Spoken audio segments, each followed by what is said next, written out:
हम कर रहे थे ऐसे 240 the auditor responsibilities relating to fraud in an audit of financial statement, page number 2.7 study mat से कर रहे थे। ऐसे के नेम काफ़ी इंपॉर्टेंट होते हैं, 1 नंबर अलॉट होता है ऐसे के नेम के लिए। और जो केस लॉ रिलेटिंग क्वेश्चंस हैं उनकी एक बार प्रेजेंटेशन देख लेते हैं। सबसे पहले अपने को माइंड में लेके चलना है issue under consideration. Second number पे लिखना है प्रोविज़न, जो भी ऐसे के अकॉर्डिंग प्रोविज़न है वो। थर्ड नंबर पे एनालिसिस। एनालिसिस में आएगा बेसिकली जो भी क्वेश्चन में रिक्वायरमेंट होती है और जो प्रोविज़न होता है उनका लिंकेज करना, लिंकेज करके अपने को लिखना होता है। और फोर्थ नंबर पे हम अपना फाइनल आंसर कंक्लूजन ड्रॉ कर देंगे, लिख देंगे वहाँ पे। तो ये चीज़ें अपने को हेडिंग नहीं बनानी, ये सिर्फ माइंड में लेके चलना है। इस चीज़ को अपने को सिर्फ माइंड में लेके रखना है कि 20 तरीके से ऑडिट में अगर केस स्टडी से रिलेटेड जो क्वेश्चन होते हैं उनका आंसर हमें इस तरीके से देना चाहिए। अगर कोई 2-3 ऐसे मिक्स हो गया आगे तो उसके अगर मान लीजिए वहाँ पे ऐसे का नाम याद नहीं आ रहा तो आप उस ऐसे से रिलेटेड कीवर्ड्स वहाँ पे लिख के आओगे। तो ज़रूरी नहीं है कि अगर 2-3 ऐसे के नेम है तो वो सारे ऐसे के नेम आप लिख के आओगे अगर याद नहीं है तो। कारों की अगर रिपोर्टिंग का कोई क्लॉज वगैरह याद नहीं आ रहा तो वो अपने हिसाब से नॉर्मली लिख सकते हो, कंपनीज एक्ट की अपने हिसाब से, मतलब सेक्शंस वगैरह की वहाँ पे जो भी प्रोविजंस हैं वो आप लिख सकते हो।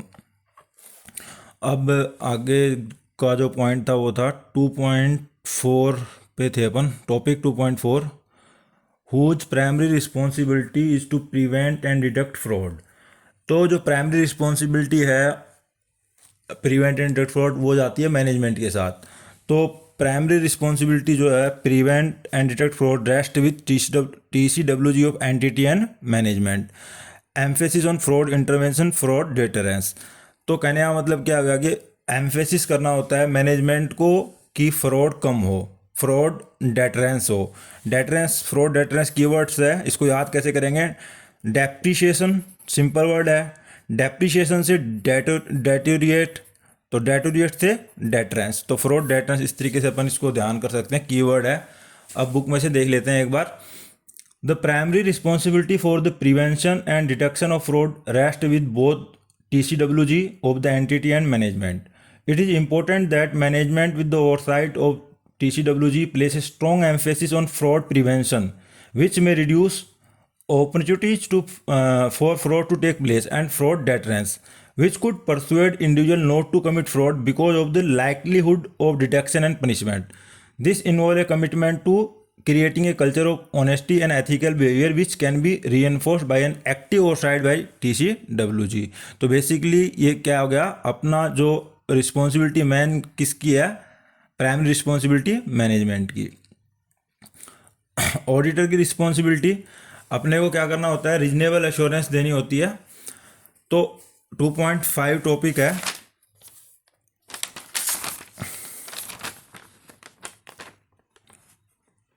टॉपिक 2.5 है responsibilities of auditor. An auditor conducting an audit in accordance with SA is responsible for obtaining reasonable assurance that the financial taken as a whole are free from material misstatement whether caused by fraud और error.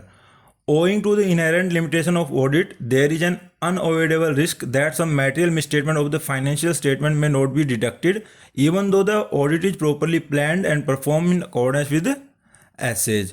तो inherent limitation है audit की, unavoidable risk है कि जिसको अपन detect नहीं कर सकते, चाहे वो फ्रॉड की वजह से हो या एरर की वजह से हो, लेकिन अपने को ऑब्टेन रीजनेबल एश्योरेंस लेके चलनी होती है। इनहेरेंट लिमिटेशन का मतलब ही अनअवॉइडेबल होता है। कोई भी एग्जांपल इसका, जैसे कि कोई कॉम्प्लेक्स फाइनेंशियल डेरिवेटिव का है, एस्टिमेशन यूज़ करते हैं अपन इंडिया से 8 के अकॉर्डिंग, तो वहाँ पे कोई हो गया, जजमेंट गलत होगी कोई, तो वो इनहेरेंट लिमिटेशन है, अनअवॉइडेबल है।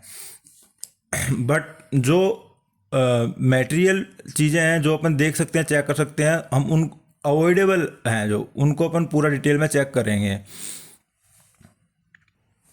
सेकेंड पैराग्राफ में है the potential effect of inherent limitation are particularly significant in the case of misstatement resulting from fraud. The risk of not detecting a material misstatement resulting from fraud is higher than the risk of not detecting one result from error। अगर fraud का case है तो वहाँ पे higher chances होंगे, simple सी बात है। अगर एरर है तो वहाँ पे लोअर चांसेस होंगे इनहेरेंट लिमिटेशन के।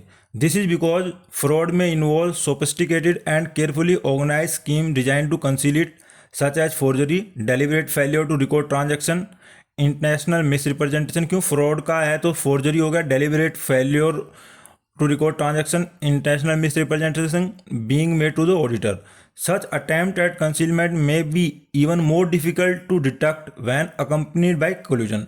ये और भी डिफिकल्ट हो जाता है जब कोल्यूजन होता है, मिलीभगत होती है.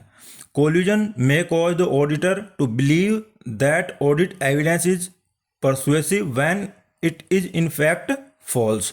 कोल्यूजन ऑडिटर को विश्वास होता है कि एविडेंस जो है वो परसुएसिव होंगे, मतलब 100% करेक्ट होंगे, लेकिन इन रियलिटी में ऐसा नहीं होता. The auditor's ability to detect a fraud depend on factors such as skilfulness of the perpetrator, frequency and extent of manipulation, कितना मैनिपुलेट किया डॉक्यूमेंट को, degree of collusion involved, relative size of individual amount manipulated and the seniority of those individuals involved. Important है थोड़ा सा. The auditor ability to detect a fraud depend on factor. कौन कौन से factor? Skillfulness of the perpetrator, frequency and extent of manipulation, degree of collusion involved, the relative size of individual amount manipulated and the seniority of those individual involved. तो इस तरीके से perpetrator का मतलब क्या होता है? Intentional act to deceive to achieve unexpected target like massive bonus. एक तो होता है कि भैया बोनस है, रिलेटिव अमाउंट है, बोनस है, बट मैसिव बोनस के चक्कर में तो परपेट्रेटर का मतलब क्या हो गया? एक प्रकार से कंपनी के लिए, कंपनी के हित में जो काम नहीं करते वो क्या हो गए? परपेट्रेटर हो गए. इसमें दो चीज़ें होगी. डन बाई, कौन कौन कर सकता है? डन बाई मैनेजमेंट, ये जो अपन ने कल एग्जांपल पढ़े थे, फ्रॉडुलेंट फाइनेंशियल रिपोर्टिंग, और एम्प्लॉयज़ के द्वारा मिस एप्रोप्रिएशन ऑफ एसेट का जो पॉइंट्स थे वो. तो इसमें मैनेजमेंट से रिलेटेड हो गया भाई. इसमें इंटरनल कंट्रोल वगैरह, ओवर रिडन वाले एग्जांपल थे, फिक्सिशियस जनरल एंट्रीज से रिलेटेड जो पॉइंट थे, और मिस एप्रोप्रिएशन ऑफ एसेट में रिसीट वगैरह, embezzlement, stealing of physical asset, और एंटिटी की एसेट को पर्सनल यूज़ के लिए करना. तो परपिट्रेटर का मतलब यहाँ पे इस तरीके का हो गया. मेन इंपॉर्टेंट जो पॉइंट है इसमें यही था. तो ऑडिटर की जो ability to detect a fraud depend on the factor. कौन कौन से फैक्टर हैं? Skilfulness of the perpetrator, frequency and extent of manipulation, कितना मैनिपुलेट कर सकता है, डिग्री ऑफ कोल्यूजन इन्वॉल्व, कितना मैनेजमेंट के लोग मिले हुए हैं, एम्प्लॉयज मिले हुए हैं आपस में, the relative size of individual amount manipulated and the seniority of those individuals involved. While the auditor may be able to identify potential opportunities for fraud to be perpetrated, it is difficult for the auditor to determine whether misstatement in judgment areas such as accounting estimate are caused by fraud or error. Furthermore, the risk of auditor not detecting a material misstatement resulting from management fraud is greater than for employee fraud, because management is frequently in a position to directly and indirectly manipulate accounting records, present fraudulent financial information or override control procedure designed to prevent similarly fraud by other employees. तो ये अपन देख सकते हैं खुद से.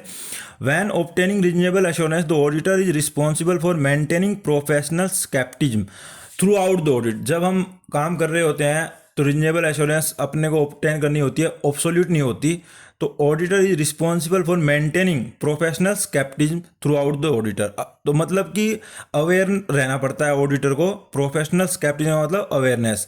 तो अपना काम ही है, अपना जो सीए का मेन काम ही जो है हर वक्त प्रोफेशनल स्केप्टिज्म अवेयर रहना होता है अपने को. अपना सीए का लोगो भी यही है, या एस है सुप्तेषु जागृति. तो वाली बात होगी है. Considering the potential for management override of control and recognizing the fact that audit procedures that are effective for detecting error may not be effective in detecting fraud. Next, what are fraud risk factors? अब fraud risk के factors क्या क्या हैं? मतलब कि जो indication है वो mainly इसमें अपने को देख के चलने हैं. Fraud risk factor are event or condition that indicate an incentive or pressure to commit fraud or provide an opportunity to commit fraud. For example, the need to meet expectations of third parties to obtain additional equity financing may create pressure to commit fraud. तो क्या क्या चीज़ें हैं, क्या क्या indication है जो pressure बना के चलते हैं फ्रॉड करने के लिए?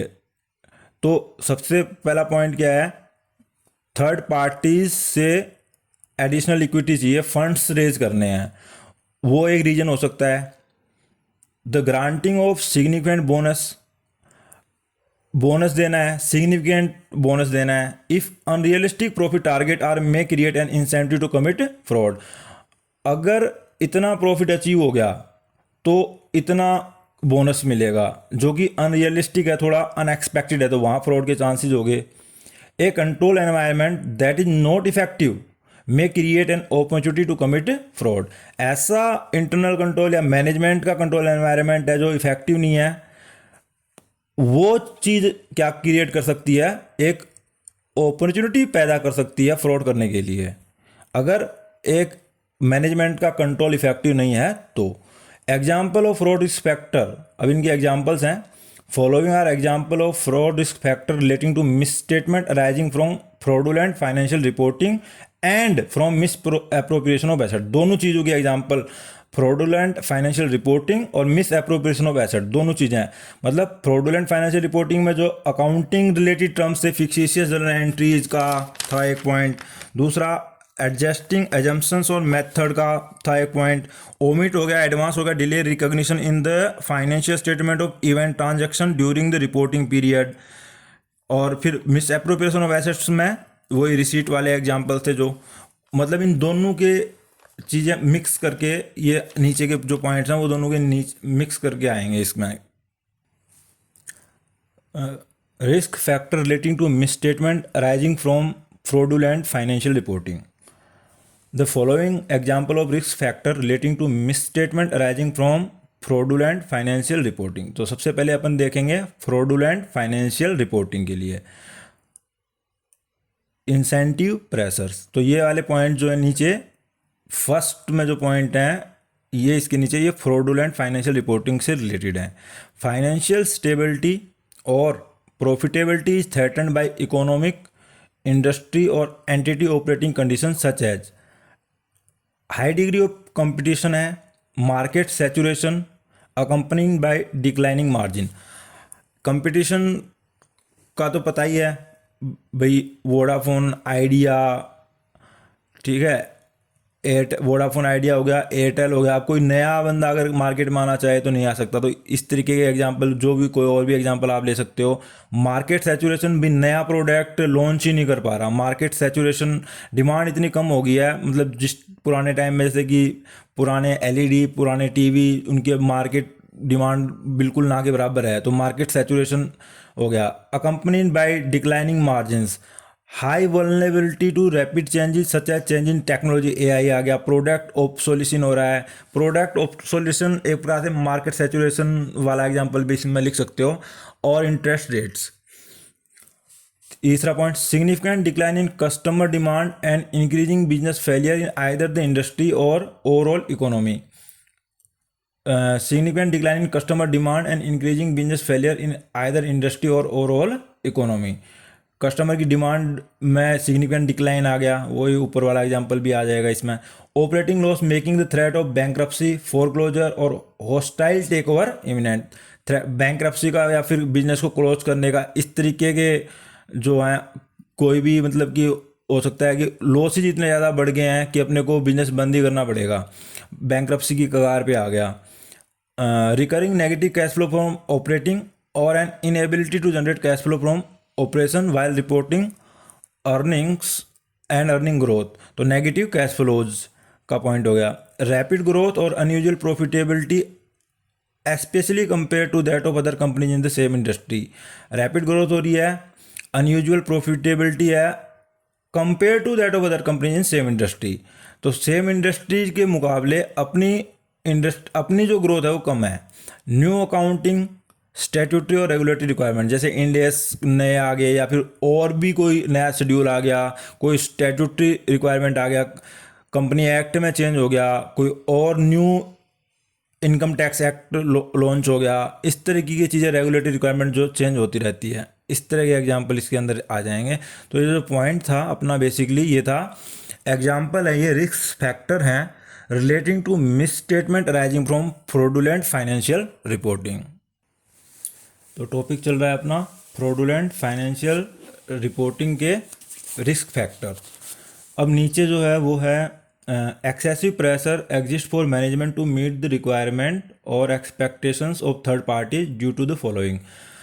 अब है कि प्रेशर है मैनेजमेंट के ऊपर वही थर्ड पार्टीज की वजह से, भाई जो शेयर होल्डर्स मतलब जो इन्वेस्टर्स हैं अपने एफआईआई हैं डीआईआईज हैं उनको रिपोर्ट देनी है, एनुअल रिपोर्ट होती हैं, तो उस तरीके के चीज़ें में अपने वो प्रॉफिटेबिलिटी को बढ़ाने की सोचता है, इस तरीके की चीज़ें हैं मतलब। और दूसरा जैसे कि लोन लेना है कंपनी को, डेट्स रेज करने हैं, फंड रेज करने हैं, तो उस तरीके से रिलेटेड जो पॉइंट्स हैं वो थर्ड पार्टीज वाले पॉइंट्स में अपने को लिखने हैं।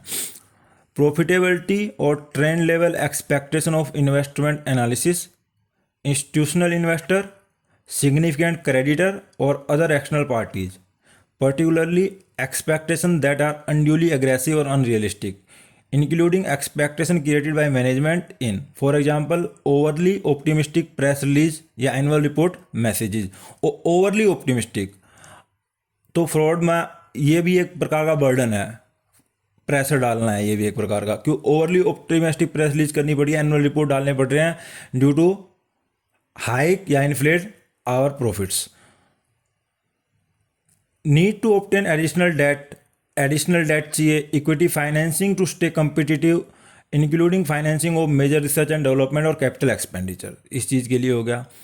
Marginal ability to meet exchange listing requirement, अब लिस्टिंग करने की सोच रहा है तो वहाँ पे लिस्टिंग से पहले चीज़ों को इन्फ्लेट करके दिखा दिया, या डेट रिपेमेंट के वक्त, या other debt covenant requirement. Other debt covenant requirement का क्या एग्जांपल आएगा, डेट रिपेमेंट में तो आगे अपनी फाइनेंशियल चीज़ें हैं जैसे कि रेशियो डीएससीआर वगैरह, डीबीआर वगैरह, debt service coverage ratio, debt burden ratio, interest coverage ratio.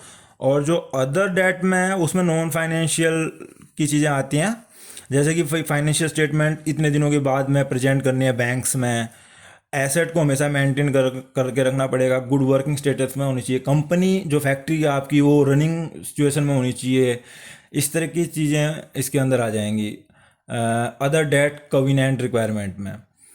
Last point है इसका, परसीव्ड और real adverse effect of reporting poor financial result on significant pending transaction such as business combination और contract award. तो third parties में अंदर कोई merger and acquisition के वक्त कोई कॉन्ट्रैक्ट अपने को मिल रहा है, जो टेंडर होते हैं वो अपने को मिल रहे हैं, उससे पहले अपने ने फाइनेंशियल रिजल्ट को इस तरीके से दिखा दिया, तो मतलब कि एडवर्स तरीके से दिखा दिया, तो वो इस तरीके के एग्जाम्पल हैं। तो ये चीज़ें अपने हमेशा ऑडिटर को माइंड में रख के चलनी है कि जो जिस भी फाइनेंशियल स्टेटमेंट जिस भी एंटिटी की हम ऑडिट कर रहे हैं तो वहाँ पे इस तरीके की चीज़ें हो सकती हैं, तो हम वहाँ से या तो क्या करेंगे विड्रॉ कर जाएंगे वहाँ से, या फिर हम मैनेजमेंट को बोलेंगे कि चीज़ों को ठीक करें। तो अपने को हमेशा अपना माइंड ऐसे इन चीज़ों के लिए रेडी रखना चाहिए एक प्रकार से। Information available indicate that the personal financial situation of management और those charged with governance is threatened by the entity's financial performance arising from the following। अगला है कि क्या क्या इंफॉर्मेशंस अवेलेबल होती हैं जो इंडिकेट करती हैं भाई एंटिटी की फाइनेंशियल परफॉर्मेंस किन किन वजह से अराइज हो सकती है। ये वाले जो नीचे पॉइंट्स हैं ये हैं information available indicate that the personal financial situation of management. तो क्वेश्चन थोड़ा ध्यान से, क्योंकि अब 3-4 चीज़ें ऊपर नीचे एक साथ बिल्कुल मिक्स हो गया, तो ये इन्फॉर्मेशन अवेलेबल है कि पर्सनल फाइनेंशियल सिचुएशन के during entity financial performance arising from the following. तो ये उसके एग्जांपल हैं, significant financial interest in the entity. Significant financial interest in the entity का मतलब हो गया मेजर शेयर होल्डिंग है, कंट्रोल कितना परसेंट है, प्रॉफिट शेयरिंग कर रहे हैं, तो इस तरीके का जो है वहाँ पे जहाँ पे सिग्निफिकेंट फाइनेंशियल इंटरेस्ट हो। दूसरा significant portion of their compensation, for example bonus, ESOP वगैरह हो गए, अर्न आउट अरेंजमेंट हो गया, मर्जर एंड एक्विजिशन के वक्त जो गैप होता है वो। यहाँ पे नीचे एग्जांपल भी है एक अर्न आउट अरेंजमेंट का, वैल्यूएशन गैप। मान लीजिए कि 100 मिलियन में कोई डील फाइनल हुई है, ठीक है, अब जो सेलर है वो कह रहा है भाई 100 मिलियन की मेरी एक प्रकार से बिजनेस की वैल्यू है, लेकिन बायर कह रहा है भाई मैं तो 70 मिलियन दे सकता हूँ अभी फिलहाल। तो ये जो गैप है वो 30 मिलियन का जो गैप आ गया वो एक प्रकार से अर्न आउट अरेंजमेंट है भाई, वो विल पे लेटर। जब एक बार कंपनी की वैल्यूएशन 100 मिलियन की उसको लगेगी तो बाकी के अमाउंट बाद में देगा। तो ये एक प्रकार से वैल्यूएशन के गैप को अपन बोलते हैं earn out arrangement. Being contingent upon achieving aggressive target for stock price, operating result, financial position और कैश फ्लो, चीज़ें वही हैं घूम घूम के। Personal guarantee of debt of the entity, personal guarantee है of the debt of the entity. अगर कल को कंपनी नहीं दे पाई लोन तो डायरेक्टर जो है वो या ओनर जो है वो पर्सनल गारंटी दे रहे हैं। तो इस तरीके की चीज़ों के लिए हो गया। लास्ट पॉइंट है there is excessive pressure on management और operating personnel to meet financial target establish by TCWG including sales और प्रॉफिटेबिलिटी इंसेंटिव गोल्स। तो मैनेजमेंट के ऊपर प्रेशर है वही कि सेल्स को इतना परसेंट 25%, 30% हाइक होना चाहिए क्वार्टर में या ईयर एंड पे, प्रॉफिटेबिलिटी इतने परसेंट से हाइक होनी चाहिए। तो ये 4 पॉइंट जो है वो एक एग्जाम्पल हो गए। Information available which indicate that the personal financial situation of management और TCWG threaten by the entities financial performance arising from following. तो क्वेश्चन थोड़ा ध्यान से, ये क्योंकि पॉइंट्स मिक्स हो गए तो अगर सिंपल क्वेश्चन आए या फिर केस रिलेटेड आए तो अपने को कीवर्ड्स पे ज़्यादा फोकस करके चलना है। अब आगे का है अपॉर्चुनिटीज़ का। चलो अभी इस वीडियो में यहीं तक रखता हूँ मैं, फिर बाकी का पार्ट नेक्स्ट वीडियो में कवर करूँगा। Thank you.